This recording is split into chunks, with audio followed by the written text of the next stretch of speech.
más cambiando. Sí, bueno, eso no es un ambiente pasado, es simplemente que no lo quieran.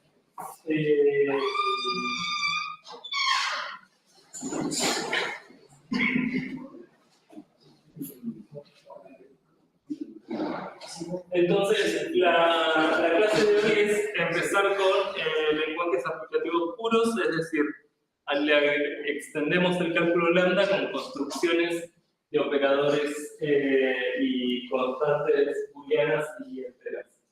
Y algo más después.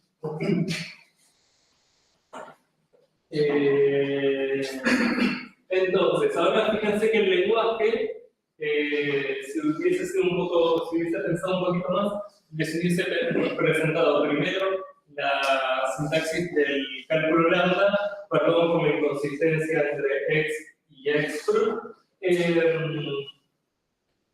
Entonces tendríamos el cálculo lambda y de repente aparece todo eso.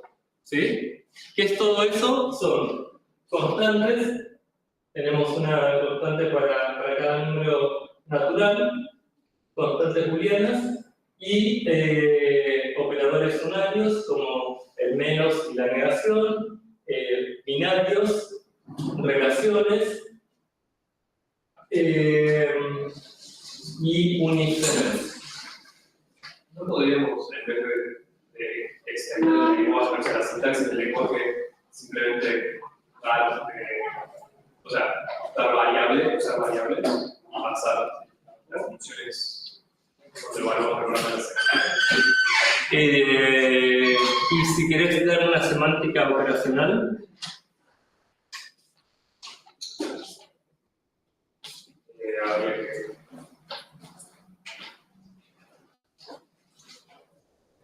además, ¿qué sería? ¿Qué garantía tenés de que, o sea, vos decís alternativa,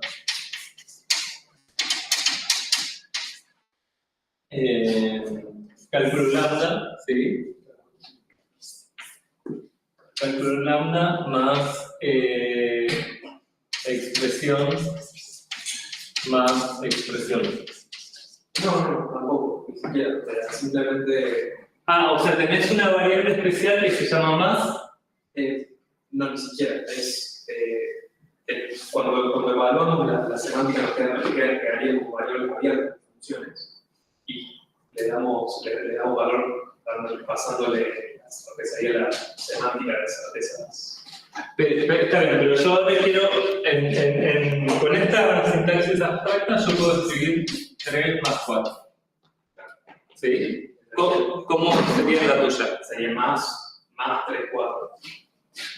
Más la variable 3.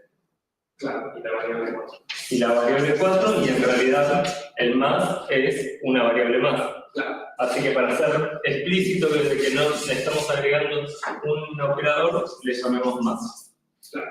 Entonces vos decís, a esto, lo que quiero es que el entorno a más lo mapee al más. Entonces no, claro, sería la... claro, pero tendría que ser una expresión. O sea, podría poner ahí una función. Pero seamos informales por ahora y pongamos, este es el más del metalenguaje. ¿Sí? A la variable 3 al 3 y a la variable 4 al 4. Claro. Pero entonces vos querés que absolutamente siempre esto sea eso. No sé si vos querrías hacer como constantes, estar siempre. Claro, pero vos no. ¿A eso le llamarías identidad o que sería una cosa mal formada? Porque si 3 es una variable, yo tranquilamente puedo abstraerla. Tranquilamente eso es. Con lo cual es medio raro, claro, que el 3 a veces es una expresión. ¿Y si yo hago esto?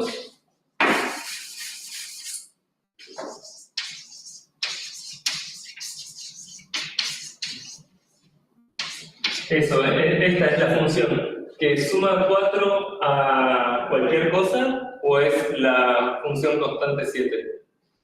Esa sería una función que a cualquier cosa le agrega 4. Ok, entonces ya estoy casi seguro que perdés con posicionalidad. ¿Por qué? Y porque...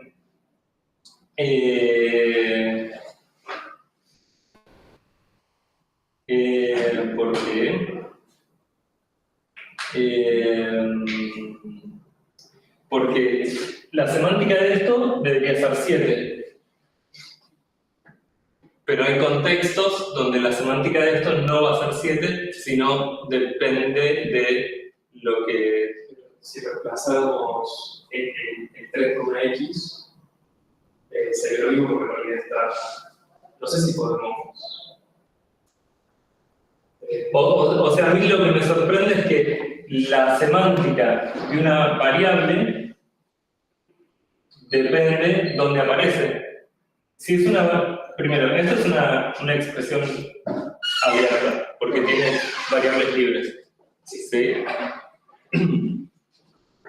Pero si yo me olvido de esto, deja de como que acá la semántica de 3 depende de este contexto, solo del entorno. Acá no solo depende del entorno, depende de que está dentro de una abstracción.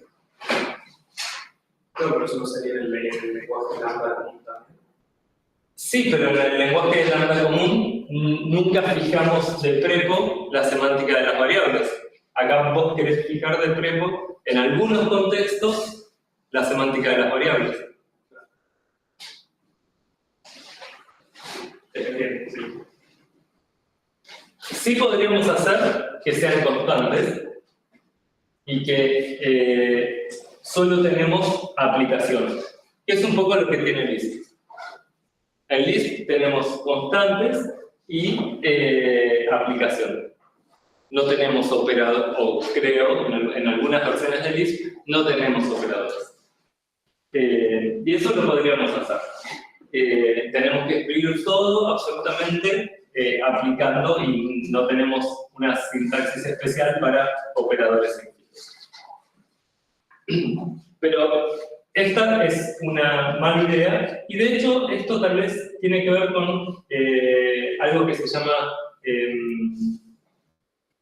binding dinámico, que la semántica de las variables depende del contexto donde las usas. Y eso en general es algo muy antiintuitivo. Es decir, acá vos, la variable 3 depende del contexto donde la usas.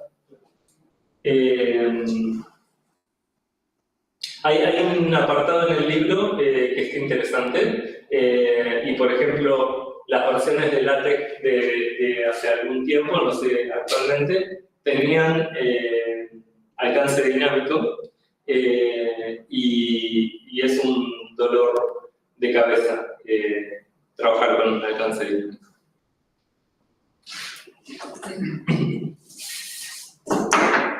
Entonces este es nuestro lenguaje nuestro nuevo lenguaje de programación y podemos escribir cosas como factorial de una manera más razonable. O no, capaz. ¿Podemos escribir factorial de una manera más razonable?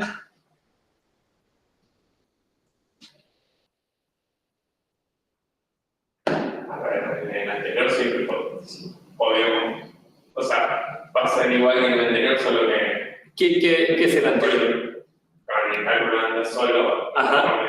algún forma de identificar los números y la suma cualquiera, va a ser igual, solo que antes lo que poníamos como suma era otra... Ajá, o una expresión. Otra expresión y va a ser el simbolito que viene en la gramática. Sí, va a ser. Pero ¿cómo logramos? Digo, porque ¿cómo sería el factorial? Necesitamos el operador de menor punto fijo, ¿sí? Entonces, tratemos de definir factorial. ¿Cómo lo definiríamos? Bueno, lo primero que podemos pensar es el funcional del factorial y después usar el operador de menor punto fijo a ese factorial. ¿Sí? Entonces, pienso en la f, que tomo una f y tomo un n. Y acá puedo hacer, si n es igual o menor o igual a 1, then 1 es, ¿cómo sigue? N por F y F chiquitas aplicado a N. Perfecto. Entonces yo tengo esto y esta f toma dos parámetros, así que en vez de ponerlo como argumentos del lado izquierdo, bárbaro, tengo lambda f, lambda n, y entonces si a este le llamamos f de factorial, esto va a ser i de f de factorial. Recuerdo la pregunta de Filioli, sé que era similar al delta I es, veamos cómo lo podemos reconstruir.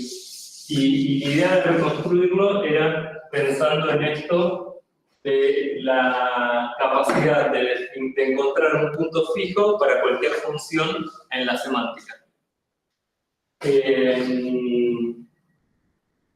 Entonces, definíamos P de f, que era una función que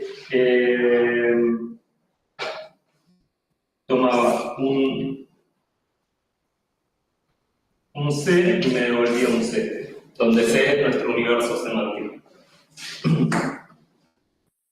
Y P de f de x lo definíamos por casos de la siguiente manera. Como C incluía a C flecha C, ¿sí? Esto piénsenlo así.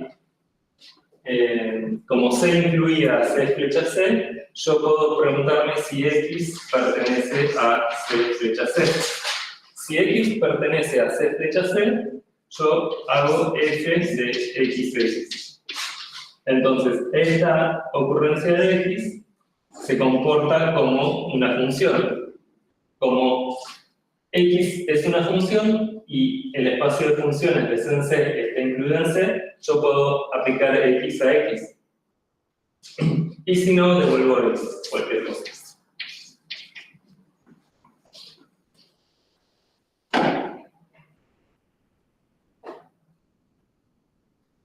Y ahora lo que hacíamos era hacer P de F, ¿sí? Esto es para una F fija que tenemos por ahí. P de F aplicado a P de F, ¿qué es? Bueno, y estoy asumiendo que F sí pertenece al espacio de funciones. Entonces, fíjense que la segunda P de F ocupa el rol de X. Como P de F tiene tipo C flecha C, caigo en esta parte de la definición, así que tengo que poner F aplicado a mi X, y mi X, ¿quién es? P de F, así que tengo P de F.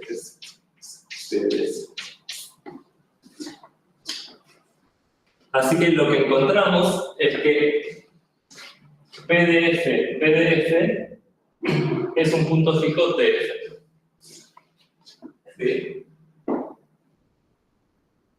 Y entonces ahora lo único que tenemos que hacer es abstraer la F y listo.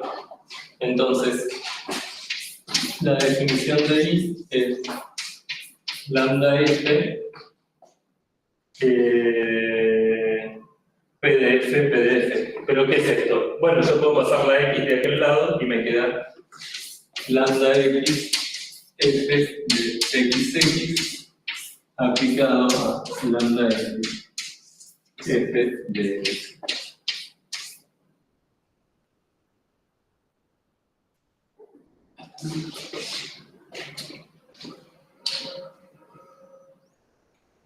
No sé si me perdí lo último, pero ¿qué pasó en el otro caso? El otro caso no nos importa, porque en el cálculo lambda efectivamente siempre podemos asumir que las cosas se pueden aplicar a sí mismas. Profe, Sí. entendí todos los pasos, entendí que fuimos haciendo, no entendí por qué llegamos a tener que definir, o sea, por qué nos pusimos a definir ese PDF, o sea, de dónde viene. ¿De dónde viene? Medio que es una idea que nos la cuentan, ¿sí? Y gracias a que nos cuentan nuestra idea, nos damos cuenta que cualquier función de C en C, si tenemos que C incluya su espacio de funciones, podemos construir un punto fijo para cualquier función. ¿Sí? Y lo que logramos es, bueno, trasladar esa idea al cálculo lambda y ya. Ok, gracias. Y en base a eso, ¿cómo se define el IES? El I es esto, lambda F, Acá no lo veo. Sí, sí, vamos. que es exactamente esto, ¿no? Tomo una función, si yo tengo esta función, la tengo en el contexto, entonces si quiero hacer que funcione para cualquier función, tomo una función y devuelvo PDF.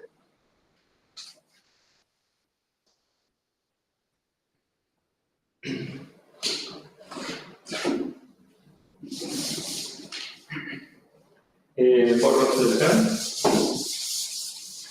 Bueno, entonces podemos programar, si escribir el factorial le podemos llamar programar, podemos programar mucho más naturalmente.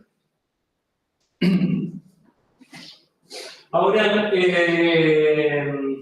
la clase pasada lo que había dicho es, extendemos el lenguaje y cómo siguen nuestra tarea era dar reglas de evaluación y después una semántica de agrupación.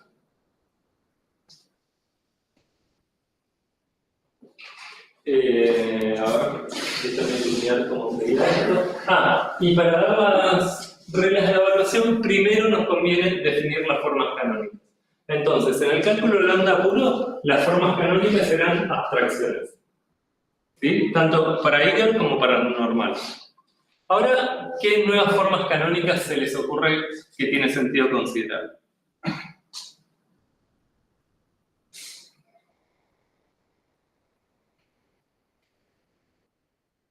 Si tengo 23, ¿lo puedo evaluar más? No, Las constantes, pero si tengo menos 5, ¿lo puedo evaluar más? Fíjense que no tengo constantes negativas. ¿Sí? Las constantes son solo naturales.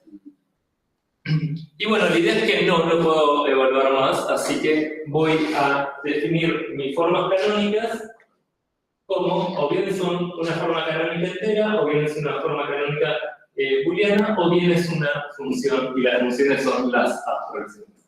Las formas canónicas enteras son los números negativos o los naturales.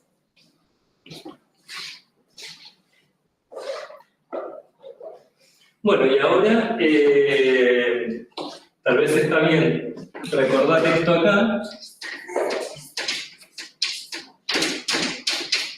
Entonces, tenemos int cnf o bool cnf o fun cnf, donde int cnf son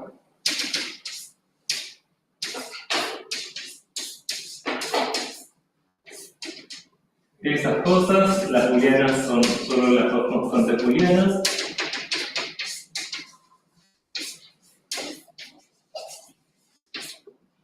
Y un CNF es lo que heredamos del cálculo lambda, las abstracciones.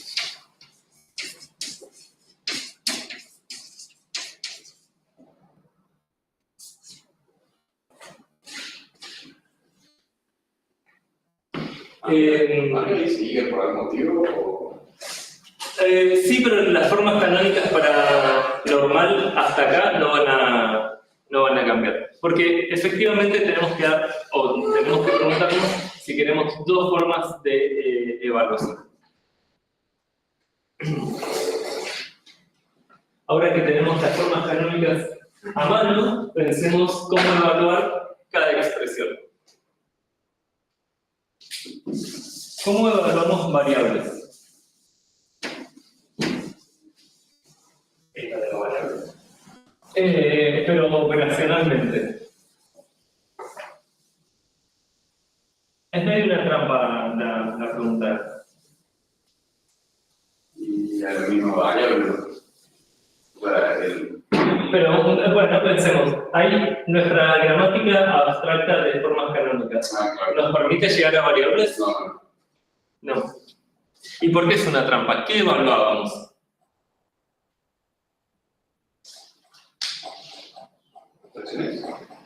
Expresiones cerradas, es decir, sin variables. Por lo tanto, a las variables no tenemos una regla para evaluar variables.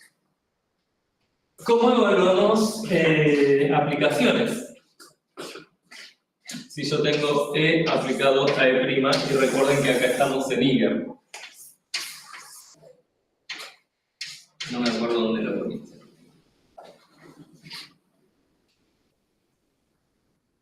Esto es solamente recordar, evaluamos el operador, esperábamos obtener una forma canónica funcional, ¿sí? Fíjense, antes las únicas formas canónicas que teníamos eran las abstracciones, ahora puede ser que al evaluar E tenga 5. Y esto es algo que tal vez podríamos haber mencionado antes, pero es un punto para mencionar.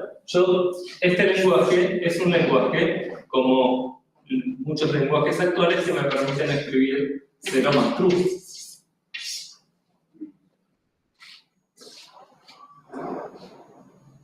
No sé si está bien, está mal, bueno, cada quien decidirá si le gusta o no le gusta. Este lenguaje nos permite hacer eso, ¿sí? También nos permite hacer 0 aplicado a 5 y ya veremos si tiene forma canónica o no. Entonces, evaluamos el operador, el argumento también, esperamos que sea una forma canónica. Ahora las formas canónicas pueden ser cualquiera de estas, no necesariamente una abstracción, y si evaluar el cuerpo de la función nos dio una forma, nos da, esto lo poníamos así, nos da una forma canónica, entonces esa es la forma canónica. Y acá debería haber E, y ya por un rato no voy a escribir más el superíndice. ¿Sí? Entonces, esto es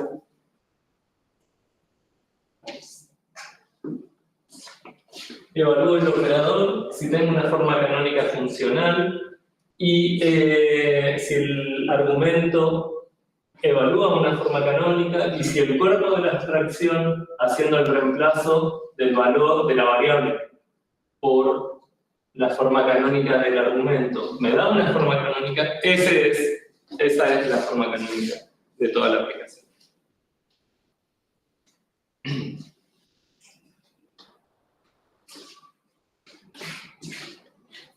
Entonces, esto es la aplicación.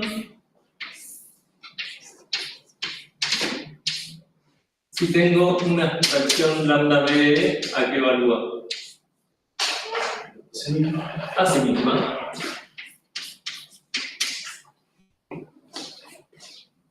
Si tengo una constante natural, ¿a qué evalúa? A sí misma. Si tengo una constante booleana, puede ser acá. Podemos poner acá constantes. Y puede ser de cualquier tipo. ¿Sí? Y ahora tenemos menos E. ¿A qué evalúa menos E?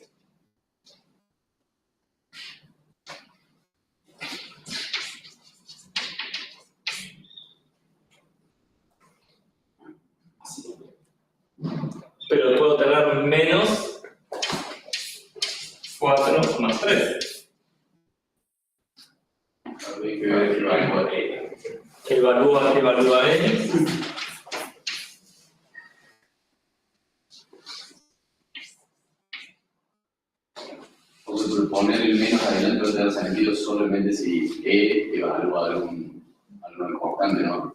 Bárbaro, entonces podemos poner todo eso a una constante entera. Claro. Entonces podemos poner si Z pertenece a INCNF.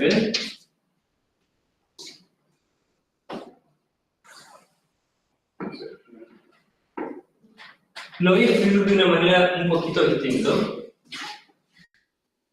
Voy a poner que Z es igual a sí, entonces ese piso que estoy usando ahí, esta notación piso es la forma de representar en nuestro lenguaje el entero K. Entonces sería menos K, o menos Z. El tema es que, ¿qué pasa con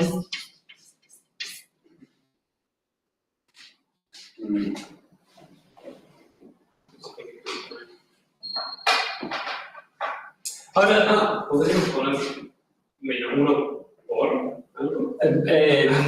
Menos 1 por. ¿Cómo lo pondríamos? A ver, veamos qué artificio estoy usando yo acá, o qué convención. Yo estoy diciendo que si Z es una forma canónica natural, es decir, es de este estilo, bueno, yo sé que puedo representar a cualquier entero posta de la matemática como una expresión de mi lenguaje. Entonces, digo, si E evalúa Z y Z es una forma canónica, es decir, que puedo pensar que Z es la forma de escribir K, donde K es un entero en nuestro lenguaje, entonces ahora ya puedo hacer la matemática que quiero con K. Entonces puedo poner acá menos K y hablar de su representación en mi lenguaje.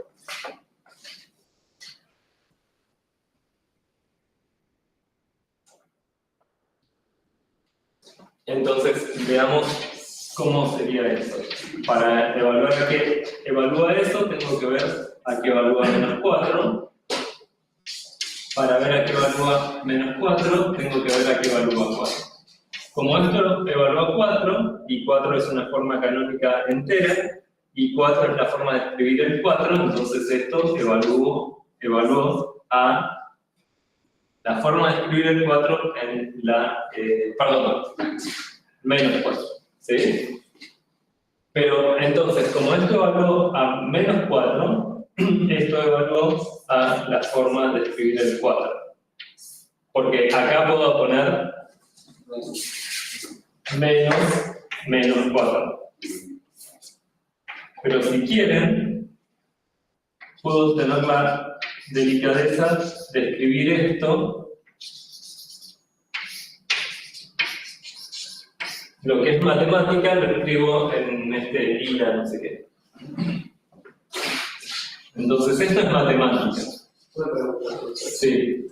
¿Cómo hacemos para diferenciar si es un INCNF o si es operación menos, la operación negativa? Porque para que, si yo,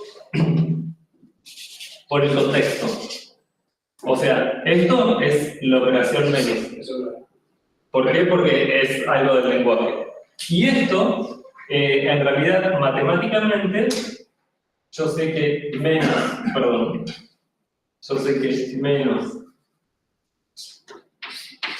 4 es igual a 4. Por ejemplo, ¿por qué tengo que hacer un paso más para ver lo que vale 4 si voy a -4 ya es una constante? No, porque yo tengo un menos C, tengo una regla, tengo que evaluar. Tengo que aplicar, o sea, para saber a qué evalúa menos 4, tengo que evaluarlo. O sea, la pregunta es, ¿por qué acá no tuve que evaluar? ¿Por qué esa pregunta te surge acá y no acá? Porque -4 solo es una constante. Es una forma de menos 4 es claro porque hay una expresión acá adentro. Sí. Pero -4 está entre los. Sí, Ah, perdón, son naturales, no dije nada. son naturales. Sí, sí, me confundí.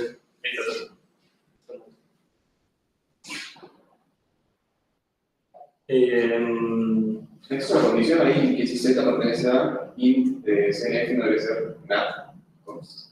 No, porque InCNF tiene también los negativos. Creo que me confundieron ahí con A ver, yo tengo menos C, ¿sí? Y yo tengo una... de hecho, tal vez haya una filmina donde me contradice esto. Donde me dice, si tenés una forma canónica, esa forma canónica evalúa a sí misma. ¿Sí? Pero yo prefiero hacerlo paso a paso, digamos. ¿Puedo aplicar la regla min acá? Sí, porque 4 es una expresión, así que tengo que ver a qué evalúa 4, 4 evalúa 4, entonces menos 4 evalúa la forma de escribir menos 4 en mi lenguaje. Si no fuera 4, fuera 1 en 3. Por ejemplo, lo que pasa acá abajo.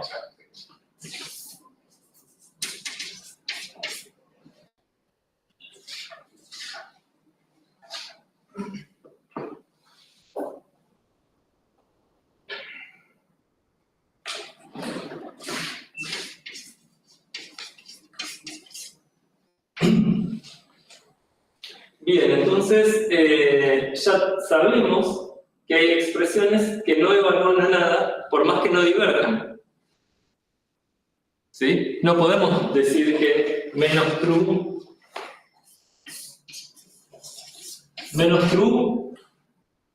si lo pensamos en tanto reducción en el cálculo de lambda, no hay ningún regex acá. Se terminó la evaluación de menos true, ¿sí? No puedo reducir más. Sin embargo, no tiene forma canónica. ¿Por qué? Bueno, porque la única regla que tengo para el menos es esta. Y la regla que tengo para el menos me pide que lo que evalúe sea una forma, digamos, el valor del operando sea una forma canónica natural. Y true no tiene una forma canónica natural. Yendo a los lenguajes de programación que permiten hacer eso. Sí. Estarían definiendo otro de estos, donde la true de fuerza. Lindo ejercicio para parcial. ¿Cómo? Lindo ejercicio para parcial. ¿Cómo lo haríamos? Pensemos en un lenguaje que te permita hacer menos algo booleano. Creo que JavaScript toma todos los positivos como true. Ah, vos querés otra cosa. Vos querés la negación de un entero. Este es el menos de un booleano. Ah, ok. Hay mucha interpretación ahí. Sí, está pensando en otro. Entonces la pregunta sería, y tal vez, bueno, entonces queremos una regla, no sé si alguien en el chat, voy a abrir una ventanita de chat, pero dejo abierta la ventanita del chat, pero tal vez prefiero que les avisen a compañeros del aula. Entonces queremos que menos true, ¿a qué querrían que evalúen menos true? ¿Y a qué querrían que evalúen menos false? O sea, esto, quieren que esto sea la negación. Claro, sí. Ok, alternativa 1, false. Alternativa, y esto true, para ser consistentes. Otra alternativa, Yo pienso que menos true hubiese sido menos 1, menos 1. ¿Menos 1? ¿No 0? O sea, yo mapearía true en ese sentido, mapearía true a 1 y false a... Para eso es el no. Está bien. Vamos a... Hay muchas. Hay muchas. Pero uno. Y esto es lo maravilloso de esta materia, es definir tu lenguaje. ¿Qué lenguaje querés? ¿Querés uno que el menos sea la negación? ¿O querés uno que el menos castea un booleano a un entero? Vamos por el entero. Entonces, tratemos de hacer las dos reglas. Menos true evalúa a 0 y menos false. Y esto evaluaría a algo que si lo vuelvo a interpretar como al entero, como un booleano, sea el booleano, la negación, ¿sí? Entonces capaz que esto sería 1. Entonces, true solo sería 0 y false solo sería menos 1. True 0 sería... O sea, true solo sería 0 y... No, porque true. y correcto. Está bien, sí. Claro, Es raro. Pero si haces menos false, ahí que te daría. Menos false me daría 0. no, está ahí, menos 1. Claro. Y menos true. Pero a ver, entonces, ¿cómo lo harías? Ustedes dicen... Yo no haría esa, yo haría la de no. Haría true, que true sea 1, false es 0, entonces menos true sea menos 1 y menos false. Ok, entonces menos false te da menos 2. No, te da 0. Claro, menos false da 0. Menos false también da 0. No, al final es menos falso, no me hace falso. ¿Por qué no? Claro, exacto. Menos false me daría 1. No, 0. Estamos decidiendo falso. No sé. Está buenísimo. Menos 1. ¿Eso es lo que me quiero? 0. Sí. Y menos 1 true. El primer caracter del true y el false es a ¿Cómo? uno. Si haces menos true, te queda O sea, true, pero entonces la idea es que true es 0. No, 1. Por eso que Este es el inverso.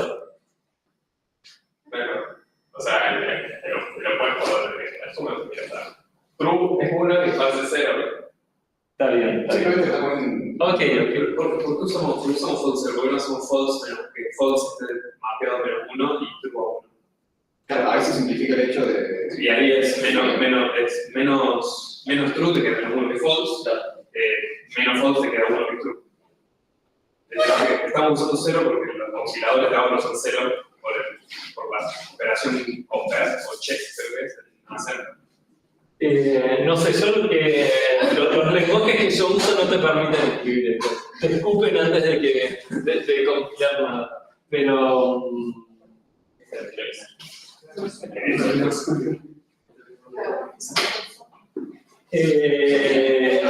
ok, hagamos una cosa. Pensemos, ¿cuáles son las reglas para esto? ¿Cuáles son las reglas para esto? Y después veamos qué propiedades querríamos y si las reglas que proponemos tienen esas propiedades. ¿Sí? Porque está bien, podemos definir lo que se nos antoje, pero la pregunta es después, ¿se comporta como yo espero? Y se comporta como yo espero es que, no sé, que el menos sea involutivo. Eso significa que menos true sea lo mismo que true.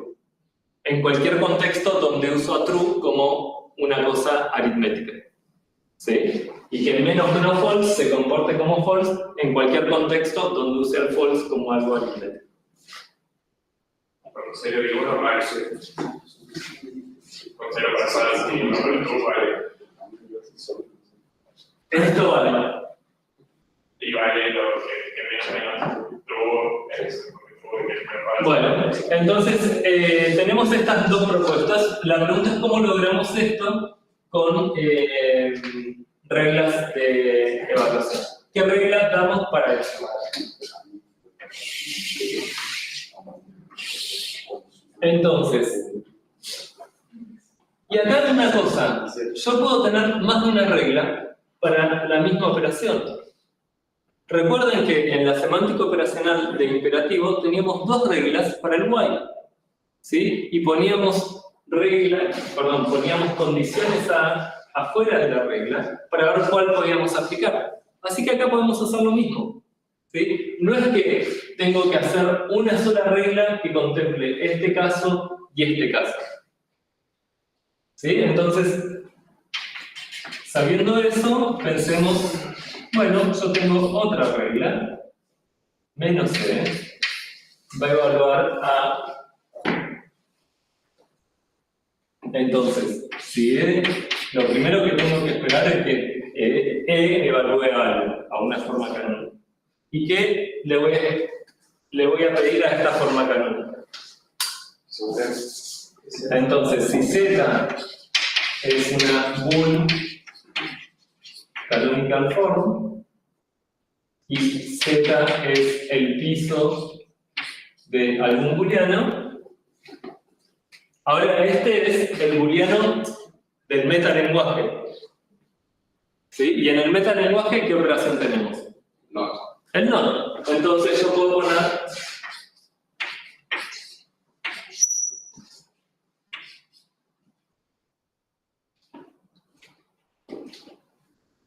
y está todo bien.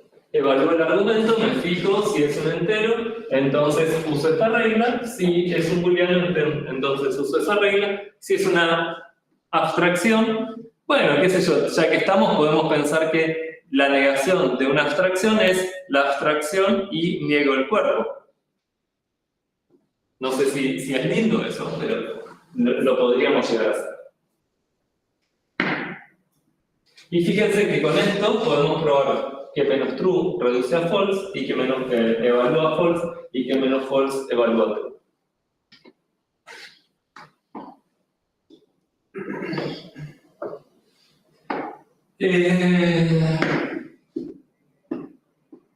Con esta no estoy tan seguro que me salga algo. No tenemos que hacer dos reglas.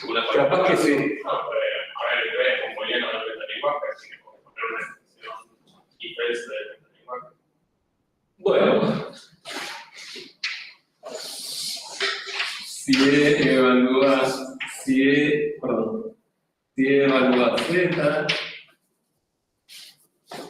Z es una forma canónica booleana y Z es igual a B. Perdón, Z es la forma de escribir en el lenguaje B. Y acá pongo y B de menos 1 es 0. Y este es el if del metalenguaje. Eso podría ser con llave. ¿Por qué con llave? Una función por partes. Ah, sí, pero prefiero hacer. Si quieren, lo.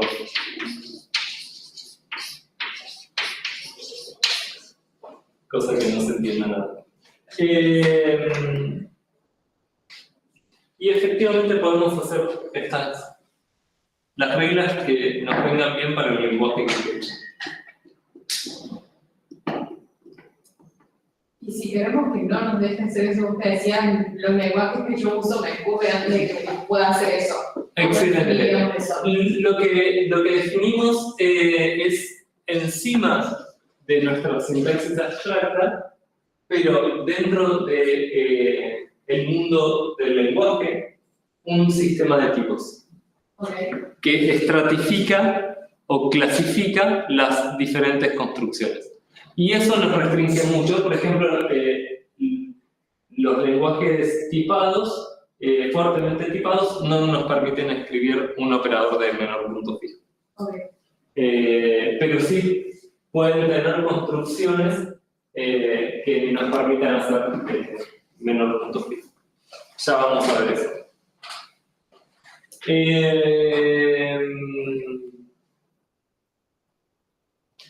Yo espero que tengamos tiempo de ver un poquito de un sistema de tipos simples. Bien, entonces volvamos un poco a nuestra gramática y pensemos que esta es la regla oficial. Si quieren explorar cosas alternativas, están invitados a hacerlo. Y tal vez pueden presentarlo para ganar puntos si quieren. Y obviamente que si hacen eso, me gustaría que muestren propiedades sobre ese nuevo lenguaje que están. Del tipo de las propiedades que les comenté, ¿no? negar un booleano se comporta bien contextualmente. Podríamos usar señales que como definir bien un lenguaje que eso anda. Sí, pero la parte más importante es que antes de decir que eso anda, es que me escribas formalmente qué significa que eso anda. De cuáles son las propiedades que me dicen que eso anda. Déjame tocar un poquito cómo sigue esto. Del otro lado. Bien, bueno, y acá fíjense que es lo que les dije antes. Tenemos una regla para las formas canónicas. Para todas las formas canónicas tenemos una única regla.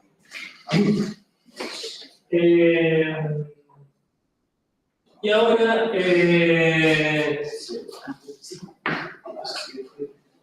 ¿cómo evaluamos las operaciones enteras y booleanas? Y voy a volver, así lo pensamos entre todos. Si yo tengo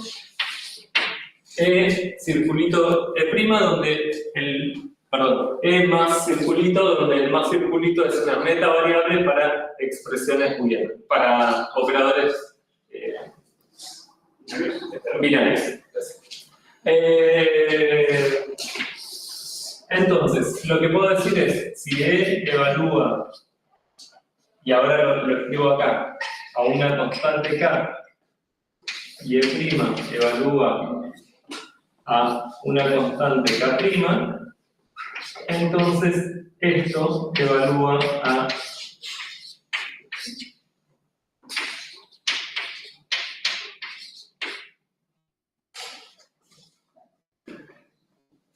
y ahora estamos usando un poquito más, estamos haciendo esto que había puesto antes de una manera un poco más abreviada. Pero, ya que tenemos más libertad a la hora de definir las reglas, yo quisiera que E dividido 0 no tenga forma canónica. Entonces simplemente digo, dividido no pertenece, o mejor dicho, perdón.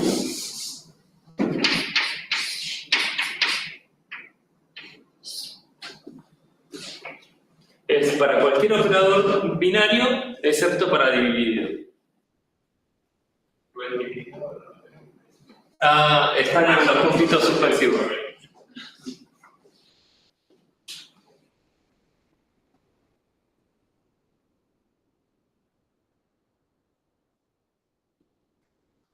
Y ahora, entonces, ¿cuál sería la buena regla para la división?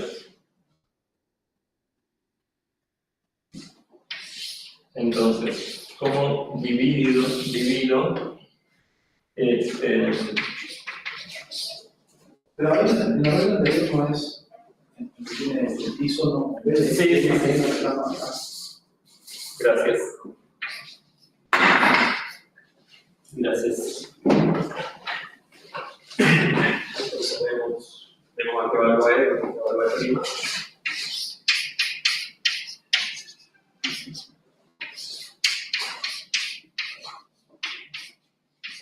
Y pedimos que K' sea distinto.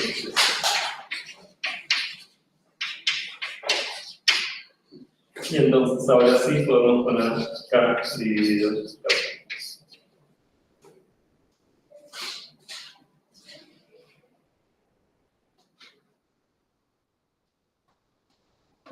En todas estas definiciones, como que si.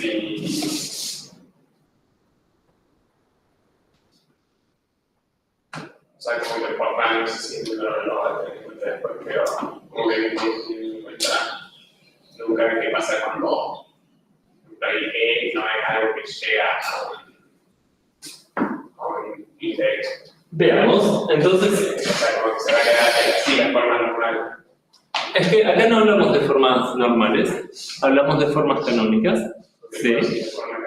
Pero en realidad vamos a decir, no tiene forma canónica, Porque para decir que una expresión tiene forma canónica, solo podemos decir que una expresión tiene forma canónica si me puedo construir un árbol de evaluación donde la conclusión, si a partir de si me puedo construir un árbol de evaluación donde la conclusión sea E flecha Z. Entonces, solo en ese caso puedo decir que E tiene forma canónica. Si no me puedo construir ese árbol, ya sea porque empiezo y hay construyo un árbol infinito, o porque no puedo aplicar ninguna regla.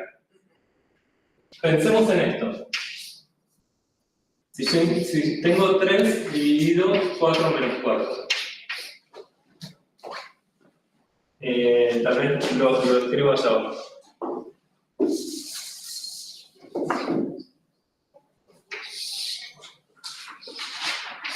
Dividido 4 menos 4. Me pregunto a qué evalúo. Y esto es, intento construirme el árbol. 3 evalúa a 3. Genial. Y 4 menos 4 evalúa a... Bueno, tengo que ver a qué evalúa 4. Tengo que ver a qué evalúa 4. Esto evalúa a 4. 4 evalúa a 4. Por lo tanto, esto evalúa a 0. Que la forma de escribir 0 es 0. Podría poner el 4 acá también, ¿no? Tranquilamente. Esto evalúa 0. Entonces, lo que podemos hacer es, ¿puedo aplicar esta regla? No, no puedo. ¿Puedo aplicar esta regla? No, no puedo porque la división no se aplica para la división. ¿Puedo aplicar esta regla? No, no puedo porque esta expresión no empieza con la negación. ¿Puedo aplicar esto? No, porque no es una constante. No puedo aplicar esto, no puedo aplicar esto. ¿Sí? Entonces, puedo demostrar que esto no tiene forma canónica.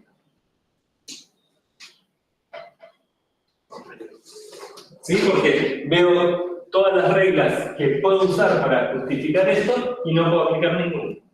Ahí como que el lenguaje es claro. Ahí el programa ese, sí puedo pensar que se queda ahí. No sé, un intérprete me podría decir error. Bueno, no sé por cómo definimos que sea forma canónica. Bueno, podríamos decir no, forma canónica sea que ahí quede 3 dividido 0. Claro, asumiendo que el 0 del metalenguaje es una función total. No, que quede 3 dividido 0 como expresión. No, porque no es parte de tu... No, está bien, pero otra sería extender mi int cnf, acá sería... o sea, no, yo digo que quede algo que quede una expresión, o sea, es 3 dividido 0, pero... Está bien, pero ahora nos pongamos un poquito más formales. Nosotros estamos definiendo una relación entre expresiones y formas canónicas. ¿Sí? Y ¿cómo definimos esta relación? La definimos inductivamente. Claro, antes definíamos esta relación entre x y x. No, esta relación la definíamos entre x y x. ¿Sí? Esta es una relación entre expresiones, ¿sí? Sí. Y después tomábamos la clausura transitiva y nos fijábamos en, digamos, lo que nos interesaba es ver si tenían forma normal.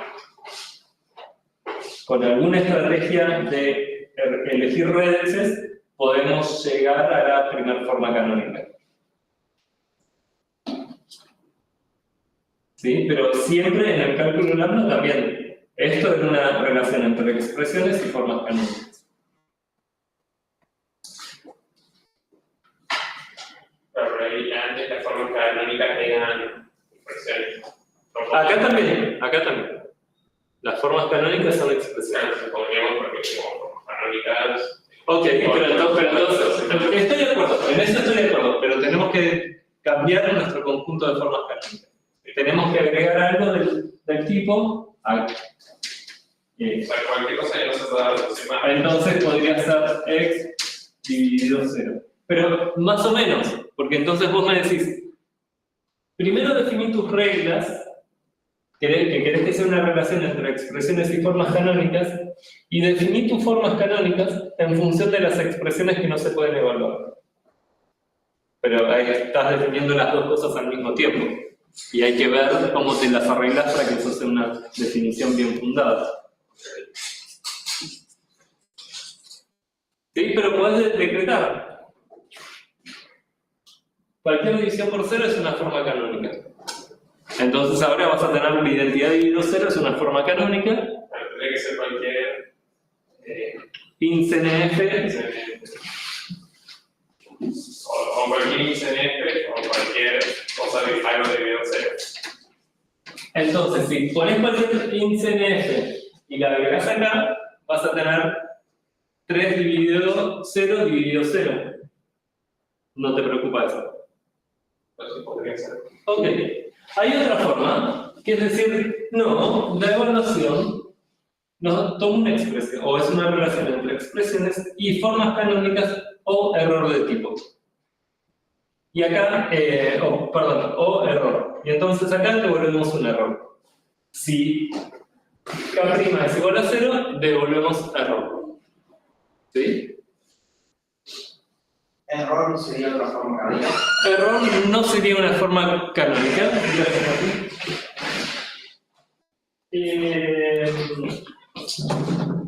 Error no sería una forma canónica. Así que si al evaluar E tengo un error, ya no puedo aplicar esta regla. ¿Sí? 3 dividido 4 menos 4, todo eso aplicado a 5, no sé, o no evalúa nada o propago el error. Ese es un ejercicio del práctico, o que debería estar en el práctico y si no está en el libro.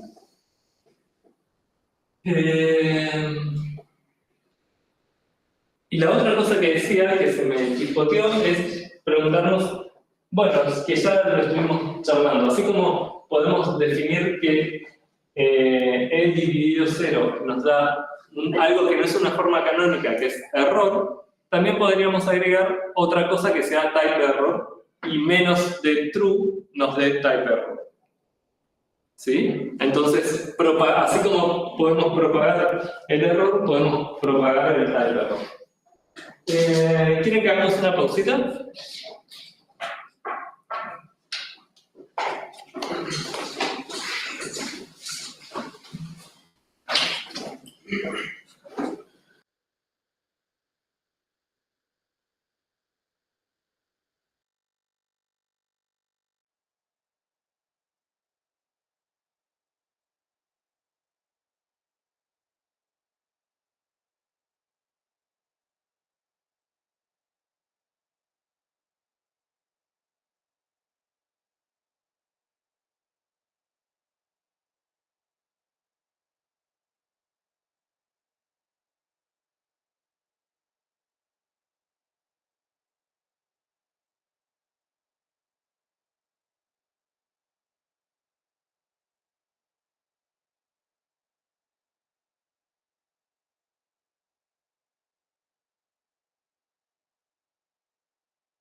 Ahí está.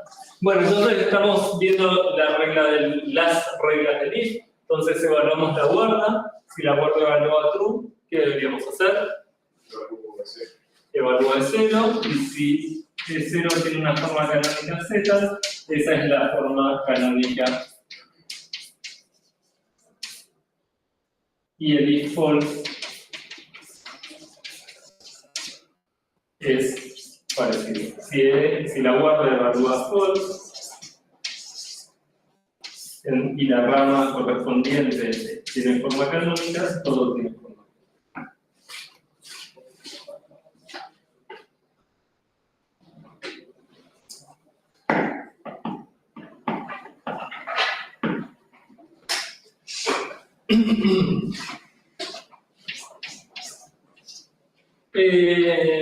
Genial.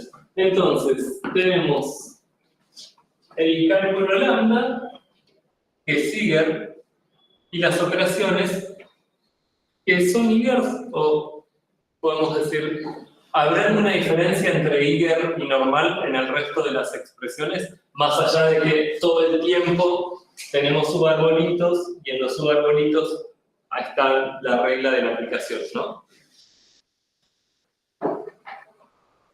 Pero si yo quiero... Es un intermedio entre Eiger y normal, porque para que sea completamente Eiger, bueno, el habría que no, eso sería muy raro. O sea, ningún lenguaje Eiger, porque si no, no tendrías terminación de nada. O sea, el factorial tendrías que evaluar n por factorial de n menos por la llamada recursiva, por más que haya llegado al 1. Pero por otro lado, en el caso 0 por ejemplo, eso es otra cosa. Y esas son optimizaciones que podríamos decir, porque efectivamente me ahorra de escribir un montón de evaluar toda una subexpresión, pero eso es como, se llama lazy, pero no en el sentido de que Haskell es lazy, sino de que evalúo lo mínimo necesario. Entonces, hasta acá teníamos, bueno, esto también tenemos módulos y tampoco podemos tomar módulo de si es 0.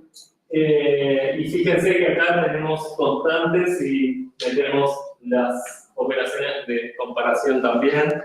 para el I y el O también lo mismo. Y para el I y para el O, entonces ya vamos a llegar ahí.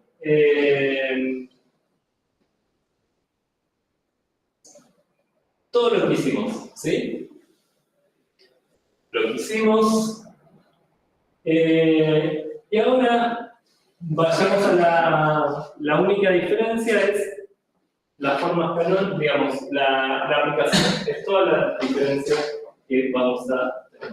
Y esta es la regla lazy que también se aplica para operaciones booleanas. Es decir, si yo tengo un absorbente, un operador que tiene un elemento absorbente, puedo no calcular el otro lado. Y por supuesto que estoy eligiendo evaluar primero lo que está a la izquierda. Pero porque elijo eso, ¿no?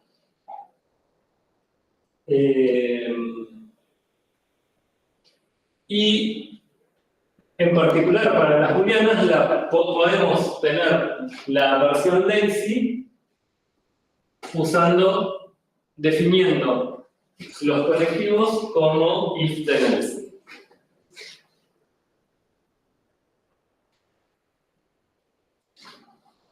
Entonces, la pregunta es si con esta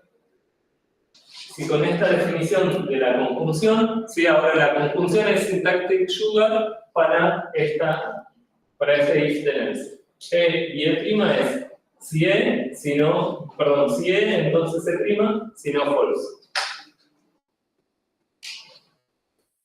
Y podemos ver que efectivamente, si E es false, como false evalúa false, entonces nunca evaluamos E'.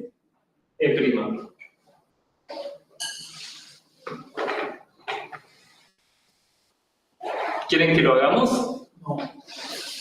¿Qué cara es? Yo estoy poniendo cara de...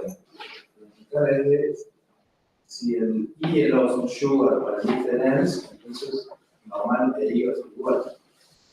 En este caso, Para el I y el O, sí, uno podría tener operadores lazy en este sentido, en normal y en el IR también.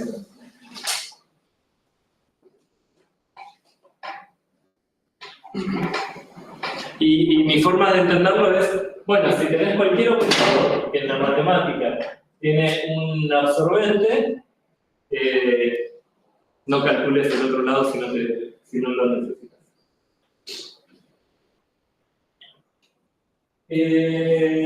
¿Cómo venimos? Ok, ahora vamos a hacer algo mucho más interesante, que es tener tuplas.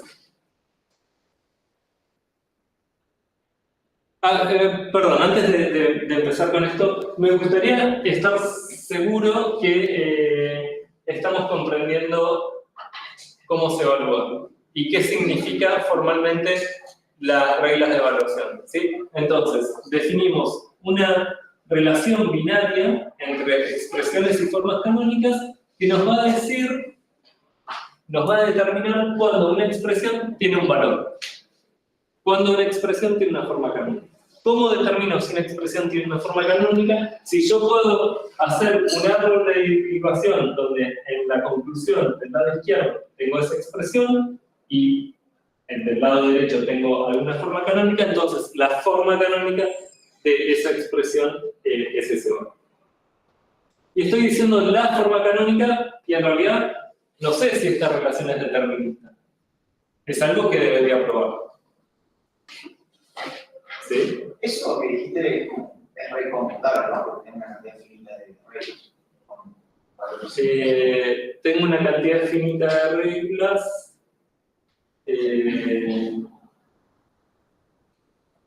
¿Qué es lo que sería computable? Igual no sé si me interesa que sea computable, pero que sea demostrable me alcanza.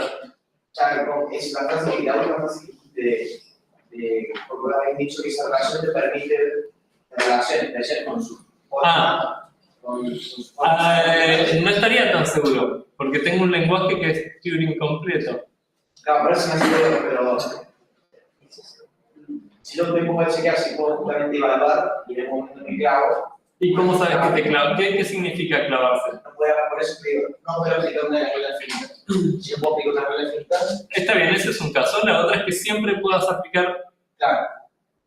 Si fuera computable, podrías decidir probablemente si una expresión tiene forma canónica y probablemente.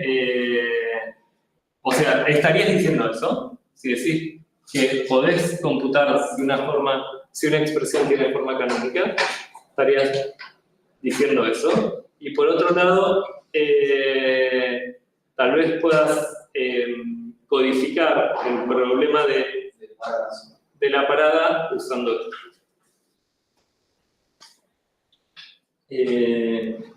Alternativamente, o sea, en el cálculo de lambda sabemos que no es decidible si una expresión tiene forma normal. ¿Sí? Que tenga forma canónica o no es un poco distinto, pero me suena que tampoco va a ser decidible. Bien, entonces, si quisiéramos hacer una versión un poco más eficiente de factorial o de Fibonacci, tal vez quisiéramos tener tuplas y no tenemos tuplas, entonces ahora extendemos nuestro lenguaje con tuplas. A nuestras expresiones le agregamos una construcción que nos permite construir tuplas de cualquier longitud, siempre finita, y proyectar.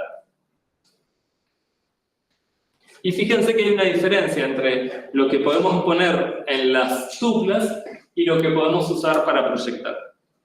No podemos hacer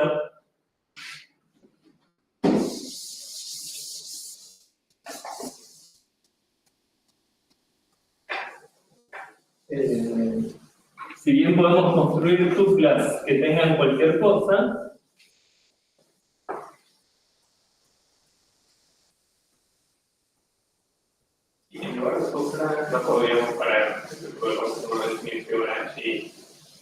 tiene funciones que nos informan sobre el valor para cero y el valor para 1.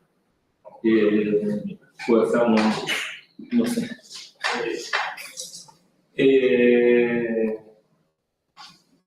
Sí, también puedes tomar dos argumentos y también sabemos que en el cálculo lambda tenemos forma de definir pares y proyecciones y por lo tanto podríamos ingeniárnosla, pero es más conveniente tener dudas.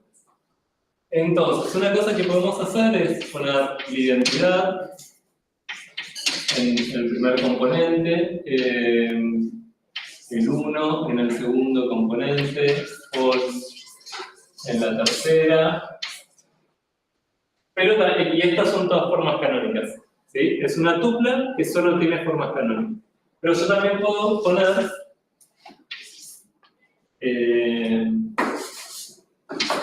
la identidad aplicado a delta y en la segunda componente delta delta.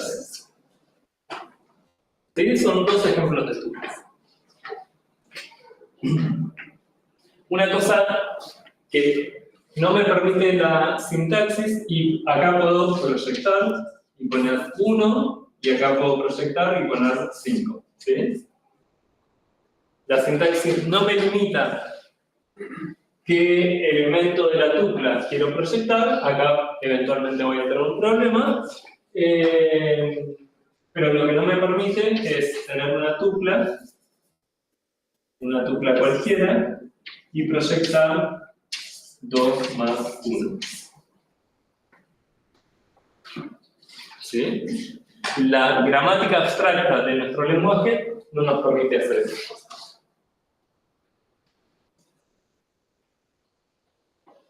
En Python, si tenemos una lista y me quiero quedar con el último elemento, puedo hacer -1.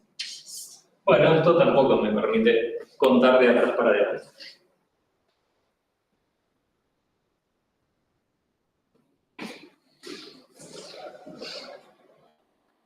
Por supuesto, yo quiero mi lenguaje y por lo tanto quiero que mi lenguaje me permita hacer p puntito o esto menos 1 y que esto me devuelva delta delta si tuviera sentido. O que me podría hacer -1 y que la forma canónica de esto sea false. ¿Sí? ¿Pueden hacerlo? Es su propio lenguaje. Tuplas vacías. ¿Cómo? Tuplas vacías. Tuplas vacías, sí, ningún problema.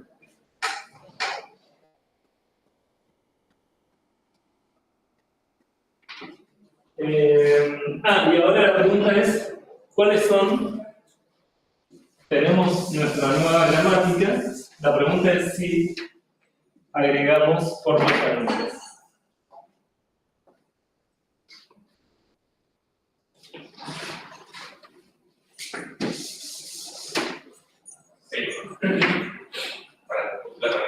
Las tuplas van a tener formas canónicas. Y ahora empezamos a ver una diferencia esencial entre Eager y normal. ¿Qué sería una tupla en forma canónica en Eager?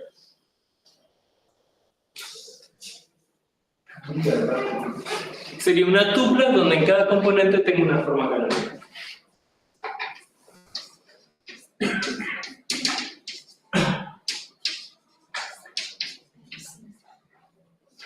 Entonces esto es Eager. ¿Y qué es una tupla? Una forma canónica de tuplas es normal.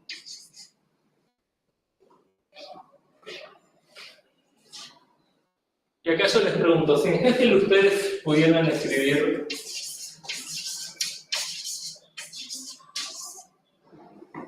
¿Haskell evalúa delta delta? O ya saben, ya tienen fix en la mano, entonces pueden hacer fix de la identidad. Fix de la identidad, fix de la identidad.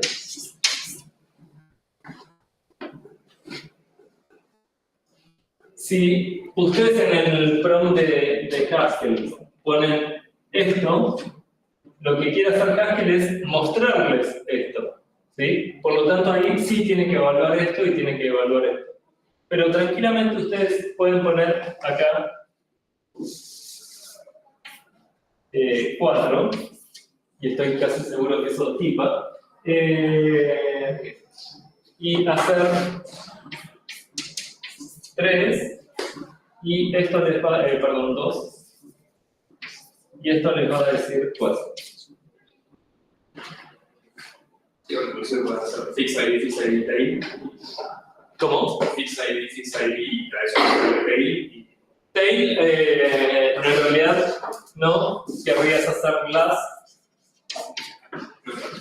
porque tail lo que te devuelve sería esto. ¿Sí? Entonces, si pensamos que nuestro lenguaje normal es una aproximación muy rudimentaria de Haskell, bueno, y que las listas son una aproximación, o que nuestras tuplas son una aproximación a listas, bueno, tal vez eso nos da una idea de cómo serían las formas canónicas de tuplas en normal. ¿Cómo serían?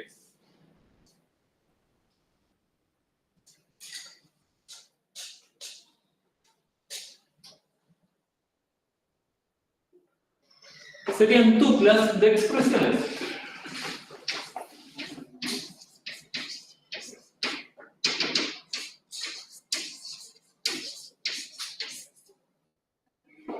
Porque para eso no aceptamos x dividido 0. ¿No es lo mismo?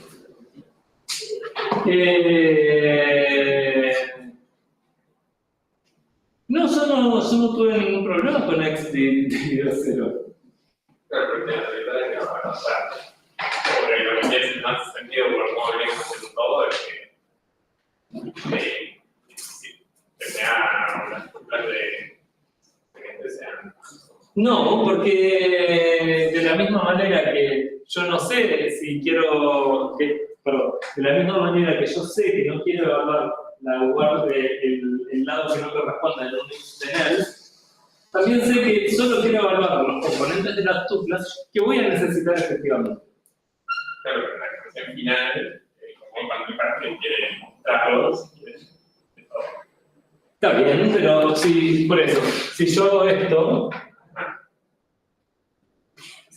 esto en Haskell, estoy pidiendo evaluar cada componente de la tupla. No se toma solución. O sea, borrarla así. Sí, claro. ¿Sí? Entonces ahí sí estoy diciendo, quiero evaluar cada elemento de la lista. Si hago las, lo que hace Haskell es decir, bueno, fíjate la forma de la lista, pero no te fijes cada elemento de la lista. Y fíjate el último elemento y devuelve eso. ¿Sí? Es decir, y evalúa eso para poder imprimirlo. Sí, o sea, la forma normal de ser una tupla y tiene un número, porque sí, la forma canónica es solo acceder a esa posición. Exactamente. Pero si es la tupla más, tiene que ser, o sea, es medio raro que. No, es que vos solo querés saber que tenés una tupla. Esa es toda la información que tenés. Ok. ¿Sí? En cambio, en el IGA, la información que necesitas es la forma canónica de cada componente de la tupla. Bueno, pero la acción también lo puede ser igual. Bueno, solo quiero saber que tengo una división. No me importa que solo quiero saber el número de suma. Ok. Es que es una abstracción. Me parece que ahí el problema. Porque no puedes tener, o sea, vos no puedes tener una. Dentro de la función NF no tenés la división. No puede quedar todo dividido. Por eso podríamos hacer que si fuera pegada, así como. Sí, está bien. Pero entonces, ¿qué computaría tu lenguaje? ¿Qué evaluaría? ¿A qué evalúa tu lenguaje? Claro. Que es como. Todo es una forma canónica.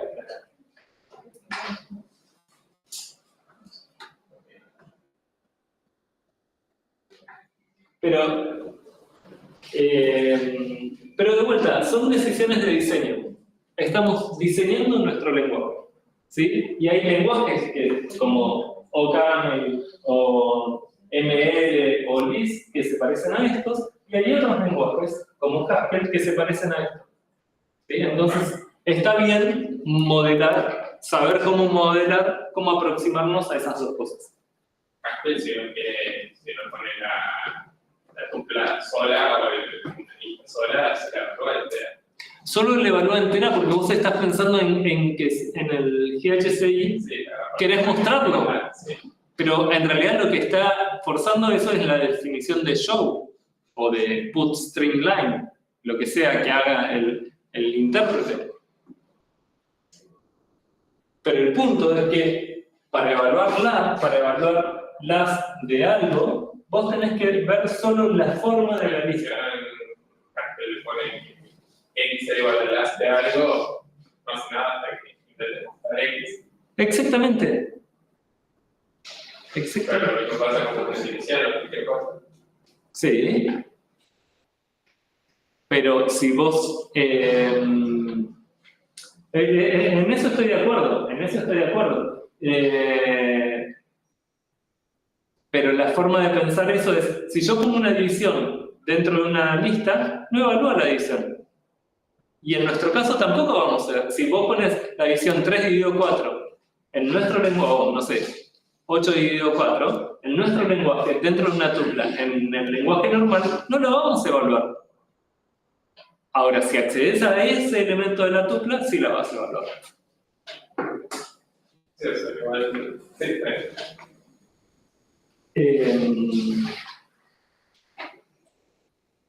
Bueno, eso es lo que tenemos.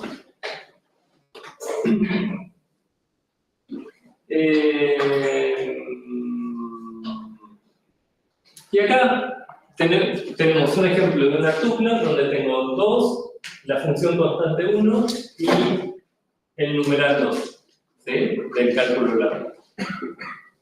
Y hago M0.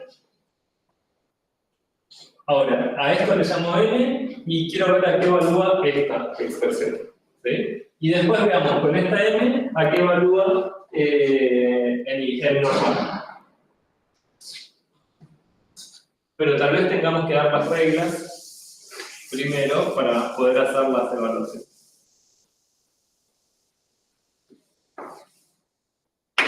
Entonces, si yo tengo la tupla,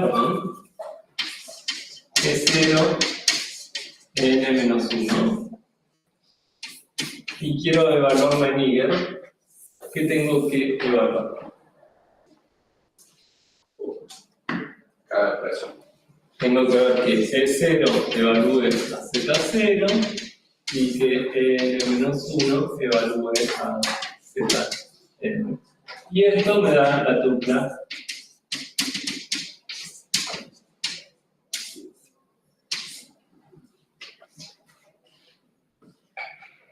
¿a qué evalúa?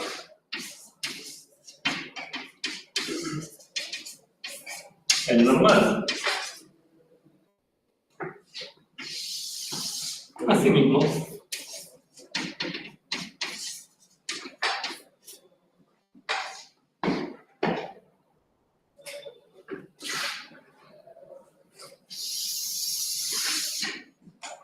¿A qué evalúa?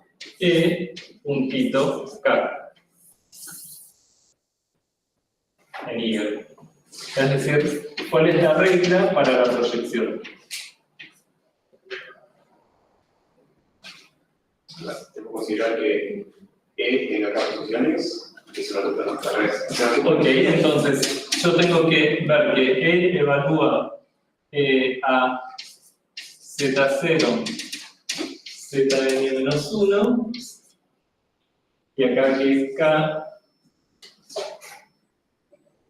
igual que menor es restricto a N, ¿sí? Y entonces pongo Z puntito K. Hablemos de cero, no. Sabemos que es constante natural.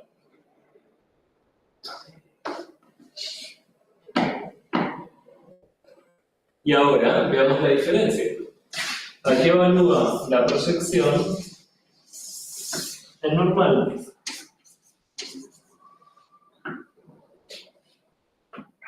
¿E a qué tiene que evaluar?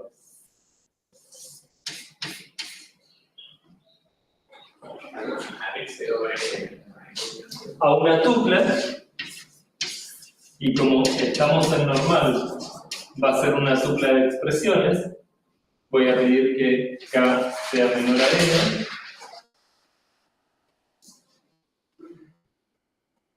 ¿Y cómo sigue esto? K evalúa Z. Si K evalúa a Z, entonces todo evalúa Z.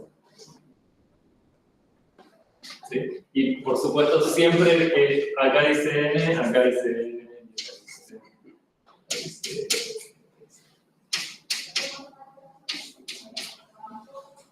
Y el punto rojo cuando él no evalúa una tupla no está definido. No está definido. ¿Sí? Y no tiene forma canónica, es decir, si yo hago 0, puntito 0, no hay ningún Z al cual evalúe eso. ¿Sí? Y esto sí se parece más a preguntarnos, bueno, pero ¿por qué no puedo decir que esto es una forma canónica? Que se clava ahí. Bueno, porque quiero distinguir las cosas que, digamos, las formas canónicas vienen de poder ejecutar un programa, si se quiere.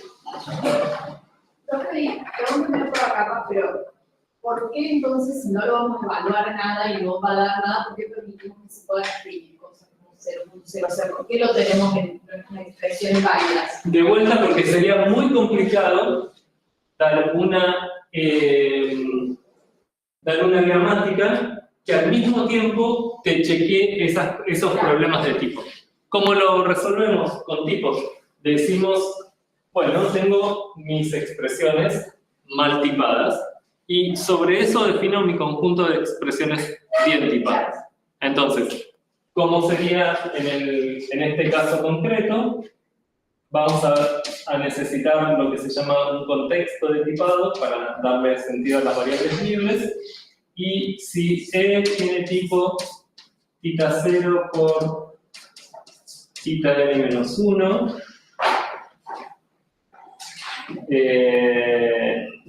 me quedo sin espacio.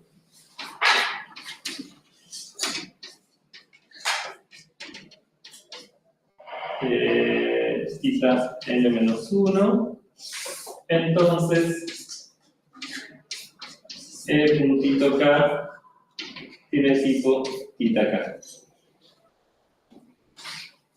¿Sí? Y esto lo podemos hacer tranquilamente.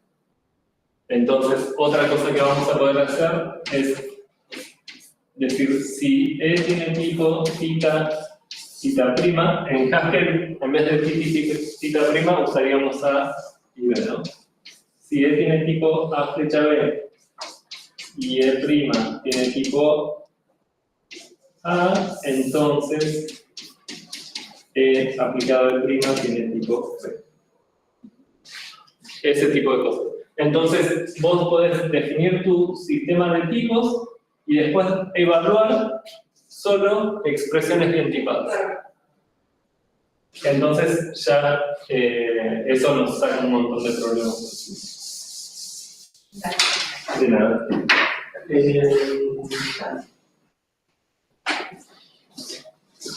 Bien, entonces tenemos nuestras reglas de evaluación y con esas reglas de evaluación veamos si nos podemos construir el árbol que justifica ese juicio. Esos son términos técnicos. Juicio y... bueno, juicio. Juicio es como una afirmación. Una afirmación de la cual tengo una prueba.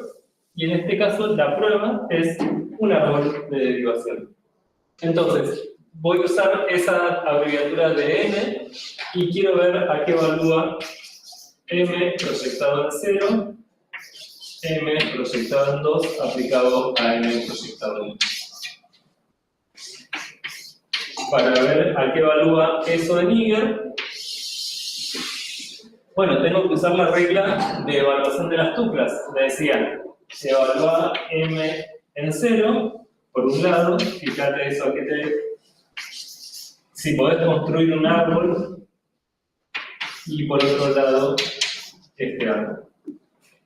Y M0, para ver a qué evalúa M proyectado en 0, tengo que ver a qué evalúa M. ¿Sí? Y para ver a qué evalúa M, bueno, da la casualidad que M es una forma canónica. ¿Sí? Porque cada componente de la tupla está en forma canónica. Entonces, como M evalúa M, M puntito 0 es 2.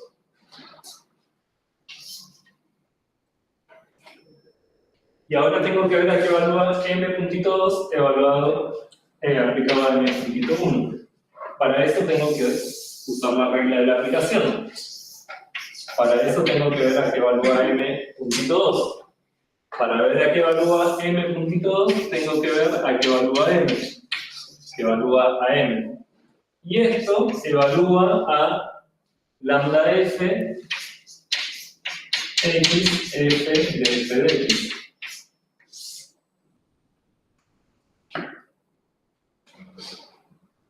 Y por otro lado, tengo que ver a qué evalúa M puntito 1. Para eso tengo que ver a qué evalúa M y qué evalúa a M. Pero entonces M puntito 1 evalúa a la función constantemente 1.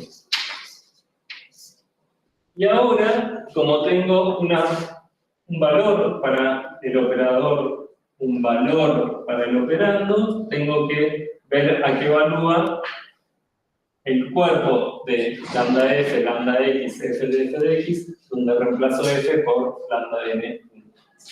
¿Sí? Entonces, sigo acá. Lambda x, lambda n1, aplicado a lambda n1, aplicado a x, ¿a qué evalúa?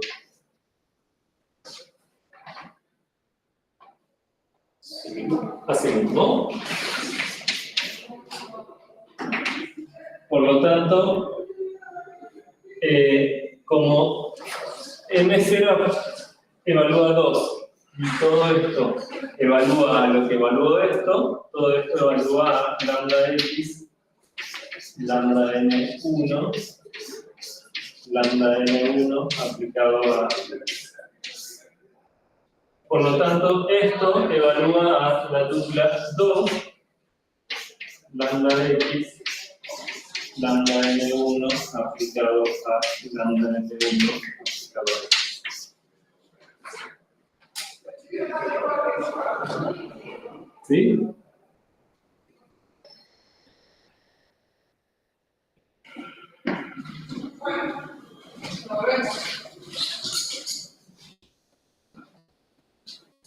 Y en este pedacito, veamos a qué evalúa el normal. M0, M2 aplicado a M1, evalúa a M0, M2 aplicado a M1. Si no uso ningún componente de la tupla, no tengo que evaluar ningún componente.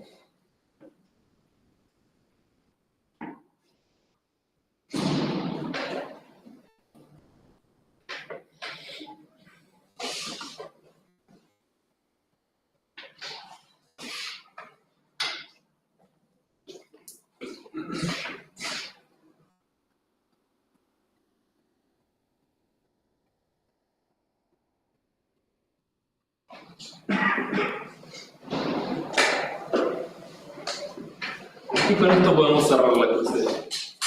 La semántica de notacional, la clase.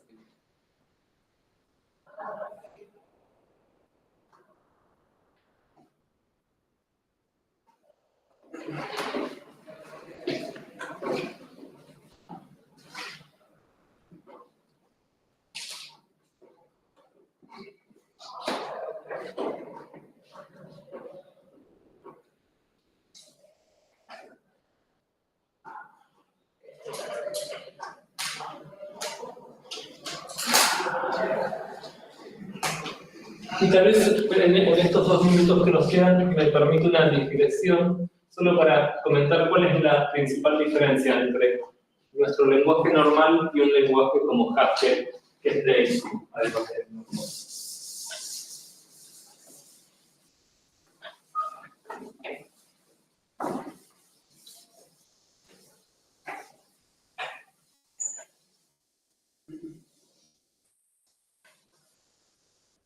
En el lenguaje normal, en la aplicación, evaluamos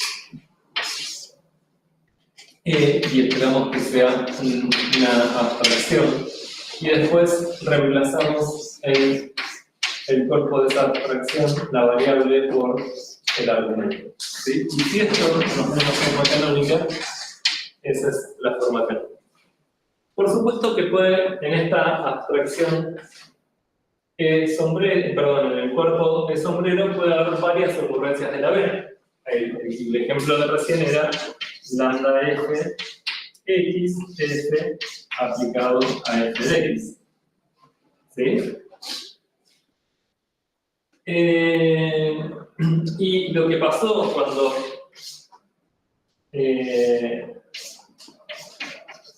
cuando hacemos este regex es que, y lo escribo como una reducción, es que tenemos que reemplazar cada ocurrencia de f por esa cosa.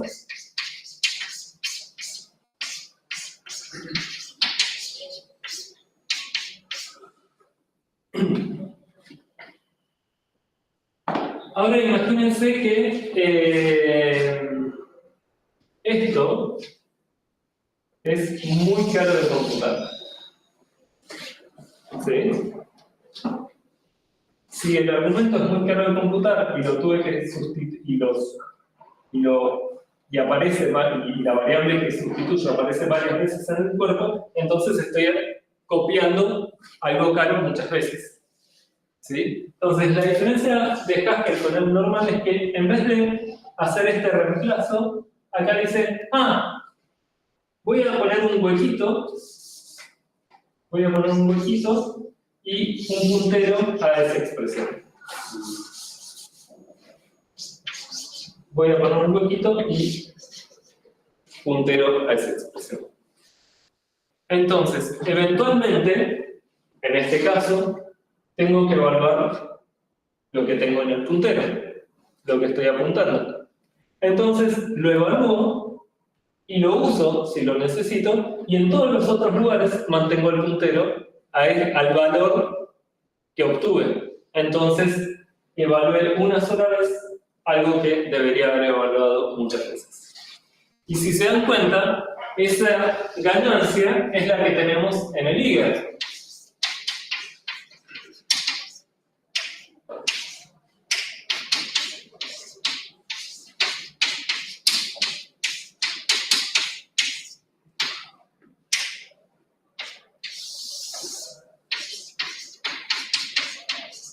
En el IGER, evalúo una sola vez el argumento, ¿sí? Pero lo tengo que evaluar. En el normal, no lo evalúo, pero puedo estar generando mucho trabajo. Entonces, lo que hace Haskell es decir, no lo evalúes, y si lo llegas a necesitar, evalúalo una sola vez.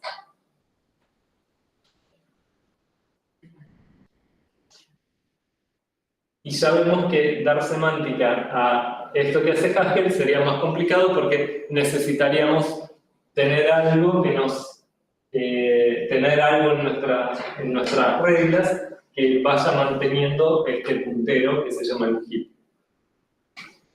Y con eso cierro. 11. Perfecto.